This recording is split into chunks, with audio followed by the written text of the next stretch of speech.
Challenger, welcome to Chess World. This is your basic training. It delights me to see you here. It means that you've accepted the challenge to learn the age-old game of chess. Together with my companion, Sir Knight, we are going to be teaching you all of the basics of chess, so by the time we are done this lesson, you will be able to jump in and play the game. Now, let's get into position at the center of the battlefield, and we will begin this demonstration. Here we are. First, we will show you everything you will need to play. Are you ready, Sir Knight? I remain ready at your side, milady. Well said, Sir Knight. Now let's have a look at the battlefield. The chessboard is our playing surface, which consists of 64 alternating dark and light squares. There are 32 pieces in a full chess set, 16 dark pieces and 16 light pieces. You will need 2 players, one plays dark and one plays light. Let's learn a little more about the chessboard first, before we set up our pieces. The vertical columns are called files in chess, and are represented by the first 8 letters of the alphabet. The horizontal rows are called ranks, and are numbered 1 through 8, so each square has a specific file and rank designation. Here is how the full 32 pieces should be set up on the board. The light player sets up in the first 2 ranks, and the dark player sets up in ranks 7 and 8. A light castle should be occupying the first dark square at A1, and a dark castle at the last dark square at H8. Now let's clear the board and set it up from scratch. Firstly, each player places their 8 pawns. This is your first line of defense in the battlefield. Next, the castles will occupy the corners of their kingdoms. Moving towards the center from the castles, place the knights. These are versatile and valuable pieces for flanking your opponent. The bishops are placed next to the knights and will stand at either side of the royal couple, the king and queen. Now the queens take their places. Pay attention. The queens must be facing each other across the board. Rule of thumb: the light queen sits on the light square and the dark queen on the dark square. Finally, the kings will fill in the final space next to their respective queens. They are your most important piece on the chessboard because the objective of the game is to successfully trap the other player's king. Check is called out as a fair warning anytime a player puts the other player's king in danger. Checkmate is called out when the king can no longer make any moves to safety.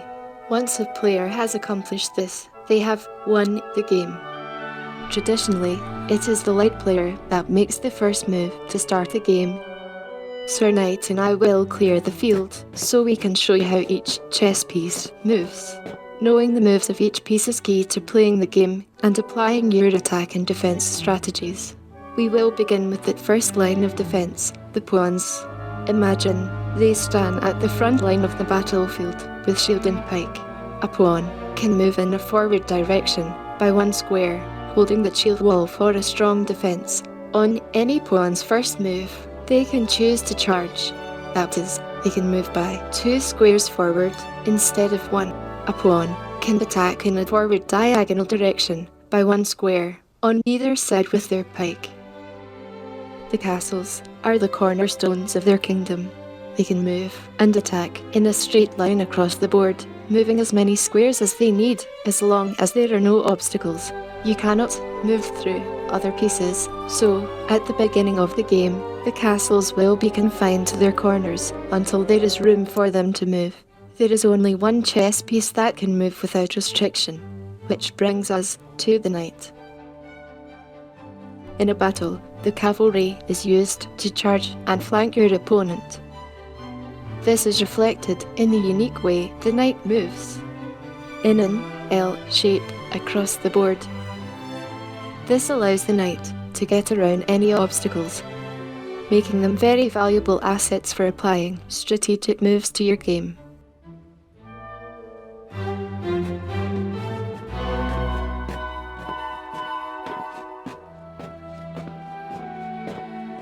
Now let's get a closer look at the bishops. They move diagonally across the board, allowing them to get around blocks and sneak around corners. Consequently, the bishops can only move along squares of the same colour that they started on. So, if you want your bishops to cover both the light and the dark squares in the battle, they will both need to be active in the game, and avoid being captured.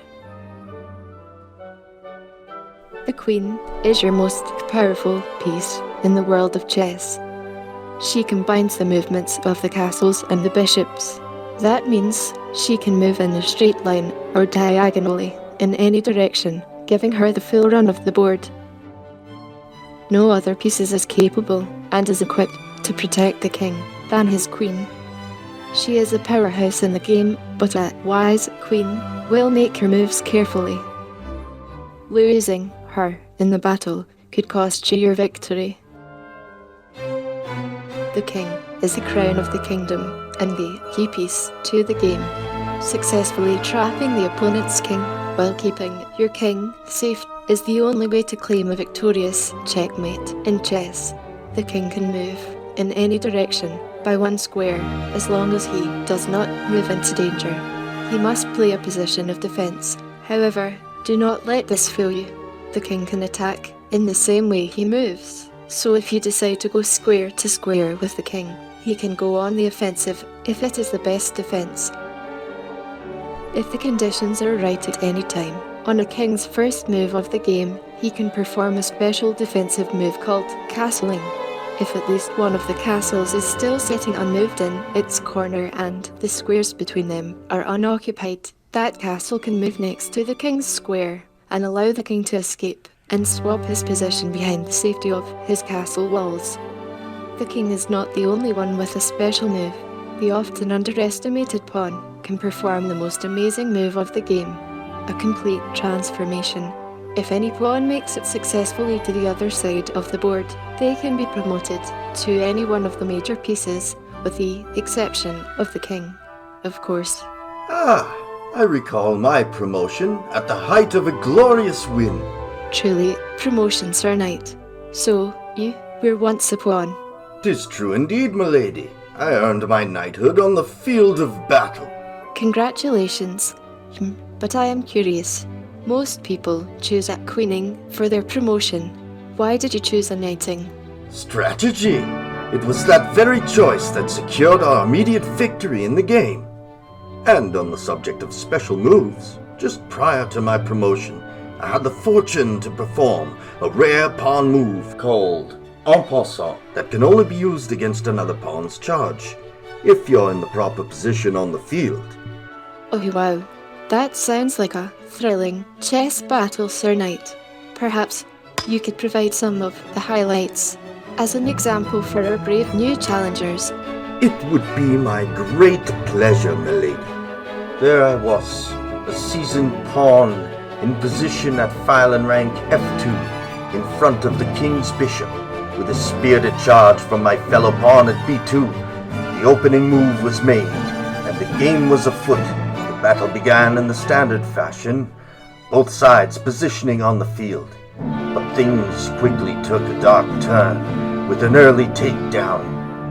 My opponent's strategy was an overt offensive, and we were forced to answer in kind or face a slaughter.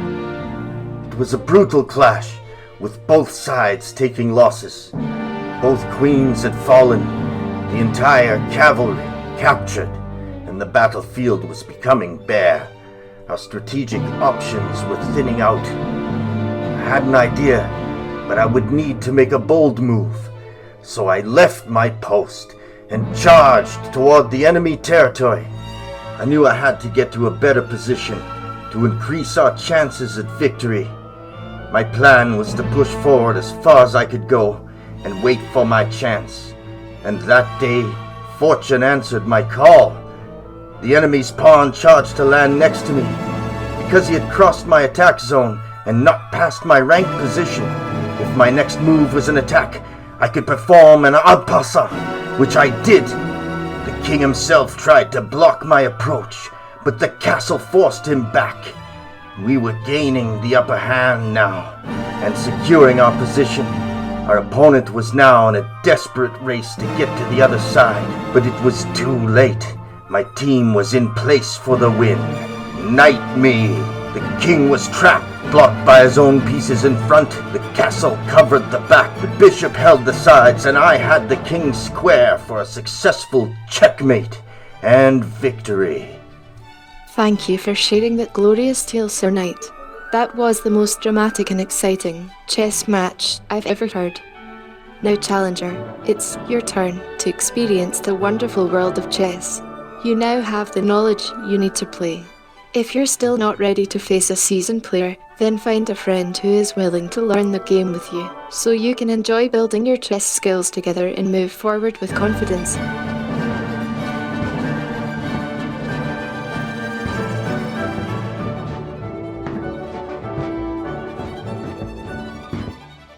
Sharpen your logic. Find your strategy. Get together and play, and conquer your boredom. Good luck, and have fun.